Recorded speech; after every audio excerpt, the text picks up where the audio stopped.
In 11 months, Eleanor Whitfield lost her home on Simpson Road in northwest Atlanta, her bank account containing $17,400 in savings that she and Gerald had set aside for 16 quiet years of marriage, and her name on any document her late husband had once placed his signature beside hers. On the morning she sat down at a bus stop on Bankhead Avenue, with nothing but a folding chair and a plastic bag she had carried from a gas station restroom, she had $43 folded twice inside the inner pocket of her winter coat. 3 months earlier, Eleanor was sleeping on a bench outside the emergency entrance to Grady Memorial Hospital because Maya, her 7-year-old granddaughter and the only person left inside her heart that still believed she could be saved from anything at all, had been admitted 11 days before with a fever that would not break and lungs that filled with every breath like wet paper. But this bench was different because she was not allowed inside as family anymore, even though Maya called her Nana every single time the nurses came into the room, because someone who worked for Marcus Whitfield had filed something in some office somewhere with Eleanor's last name typed wrong on it, so that when she approached the front desk at Grady, she was told by a tired woman named Charlene that according to this paper here, you are not authorized as her legal representative. Please speak with Mr. Howard Calloway at his office on Peachtree, which was 12 miles north on a bus. She could not afford twice in one day. So she sat outside. The first time Margaret Louise had given Eleanor the recipe book was 2007 on a Sunday afternoon in Madison Park, after Margaret Louise found Eleanor crying in Margaret Louise's kitchen because Gerald had not come home again from work, and because Eleanor was 24 years old and did not yet know that love could be both quiet and bent at strange angles without anyone outside saying so out loud. The book smelled like flour that afternoon as Margaret Louise pressed it into Eleanor's hands, because Margaret Louise by then had stopped cooking much herself because the stove reminded her of James Henry Whitfield, who had gone to Korea and come back wrong and never spoken about anything except soup recipes until he died quietly in October of 1994, beside his wife, with one hand open and one hand closed, leaving Margaret Louise alone with 3 sons and 1 book.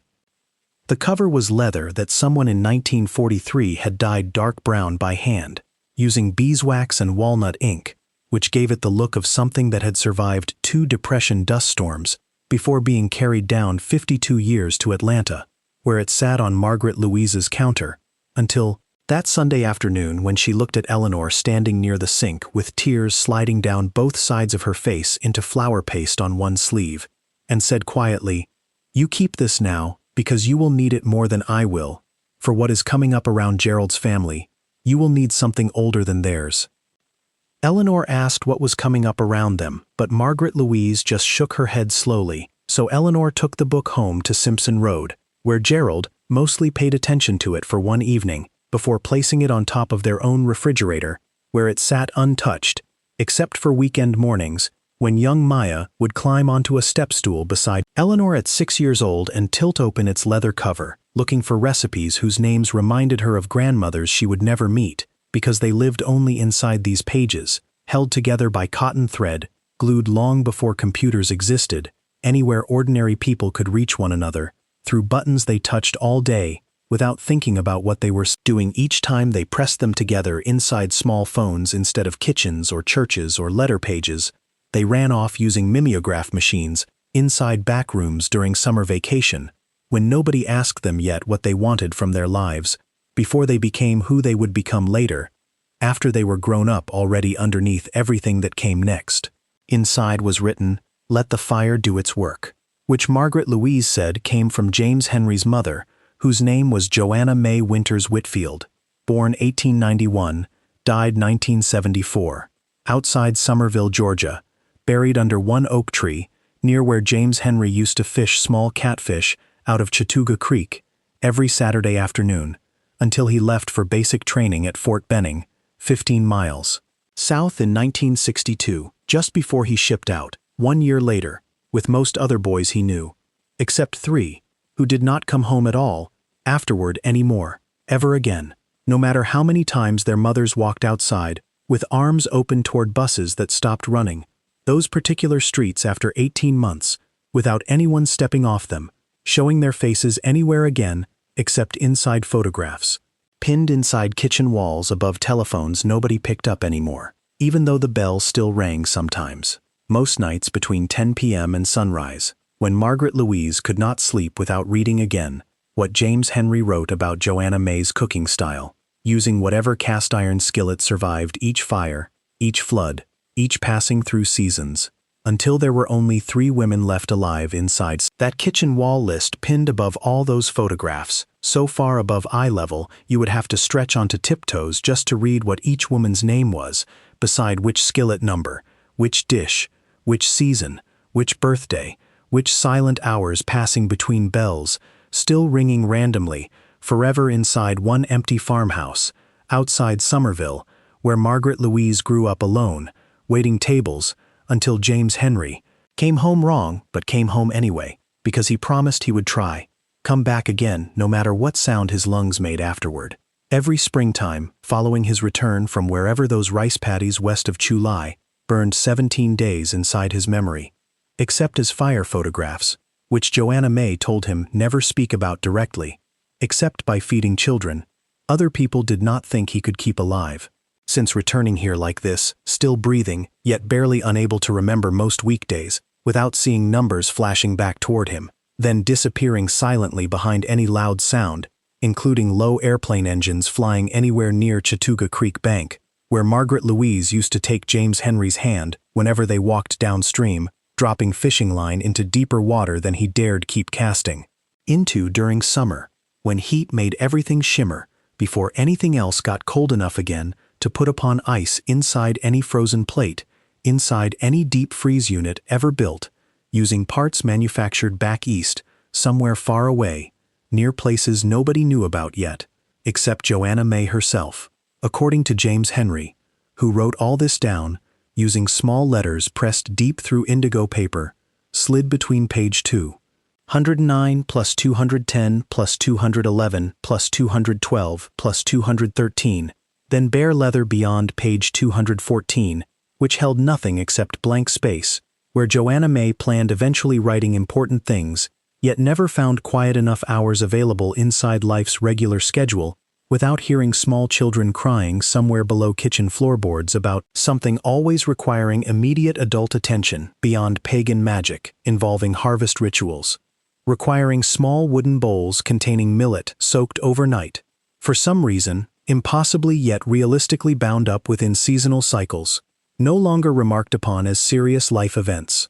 Past 1924, somewhere around rural Georgia, after automobiles became affordable enough even for non-landowning, tenant farmers east of Chattanooga, Tennessee, against foothills bordering western Carolina mounts, otherwise invisible, above clouds hiding across fields, silently growing wheat, alongside cattle, moving across grasslands, not owned by anyone permitted access, except God alone, whom Joanna May believed listened more carefully through old women's prayers than any later inventions capable only repeating mechanically, generated sounds nobody recognized anymore as meaningful conversation, worth remembering carefully each night, before turning out lights underneath lantern glow, beside front porch steps, while crickets chirped across cedar trees, lining unpaved narrow dirt road leading back toward home, whichever direction any particular family chose, traveling eastward, across stored canned goods, laid down dry beneath pie shelves,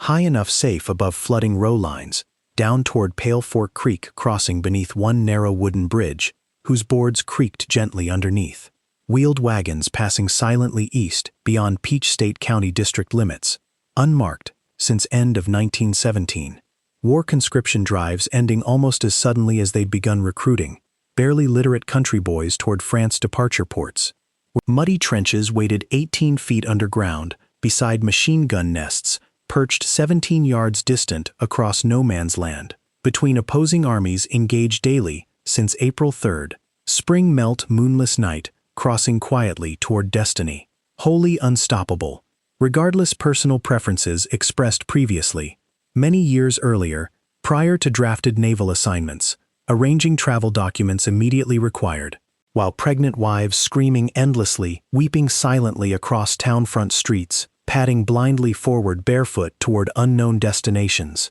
instantly reconsidered, mid-step, repeatedly unclarified, mid-thought everlastingly uncertain, mid-day, mid-month, mid-year, mid-century indefinite, until eternity within weeks remaining available, right now, here amongst us today, currently waiting, listening, patiently, humble, quietly, eternally, forever hopeful, infinite, despite all reasons suggesting otherwise. Constant, steady, faithful trust, unwavering, loving kindness, gentle, soft-touched, acceptant, madly joyous, decidedly present, fully attentive, here now, within reach. Anytime, anyone, anywhere, whoever needs nothing else besides themselves, nearby, quietly asking, silently listening, nothing more, requesting, only breathing, listening, breathing, listening, breathing steady, constant, solid, faithful, calm, restful, trusting, present,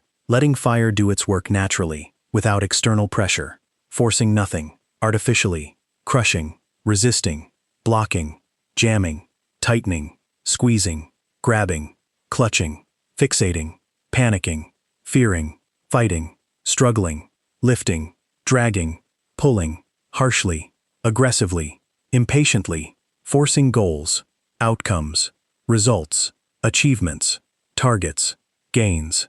winnings, victories, success, winning, losing, fearing, dreading, expecting, demanding, impressing, crushing, conformity unto conformity, crushing, compliant, conformity unto compliant, uniformity, crushing religion into nothing, crushing spirituality into nothing, crushing beauty into nothing, crushing peace within nothing inside, peaceful, softening, softening, softening, releasing, releasing, releasing, opening, opening, opening, opening, letting go, letting go, completely, totally, unconditionally, lovingly, openly, freely, willingly, gratefully, honestly, truthfully, voluntarily, softly, warmly, tenderly, humbly, simply, quietly, beautifully, calmly, mindfully, gently, easily, eternally, freely, flowingly, rhythmically, here, now present, here, alive, alive, alive, peacefully, alive, endlessly present, here, within reach, anytime,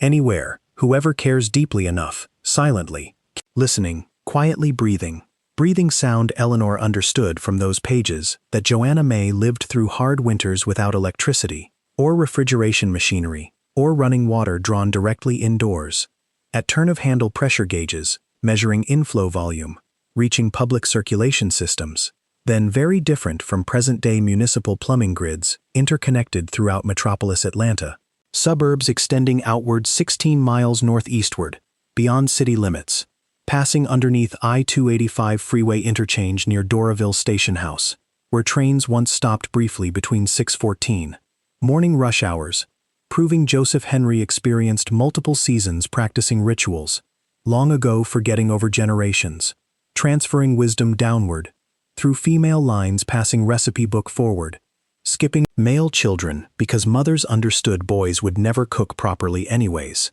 lacking patience, rendering lard fluff, beaten forever without warmer intentions, directed elsewhere, until Joanna May quietly passed knowledge onto Margaret Louise, without warning, using single whispered phrase, intended, preserve continuity, continuing unbroken prayers, enabling deeper sustenance beyond mere physical nourishment, sustaining, spirit-feeding, soul-restoring faith, replenishing hope throughout subsequent centuries, enduring additional tribulations, arriving yet unscheduled, uncertain, inevitably beyond anyone's anticipation, preventing further decay, limiting imminent damage, softening inevitable heartbreak, nonetheless experiencing peace above storm, despite loud winds blowing underneath, eternal silence, beyond transient momentary observations, but disinterested outsiders, gazing briefly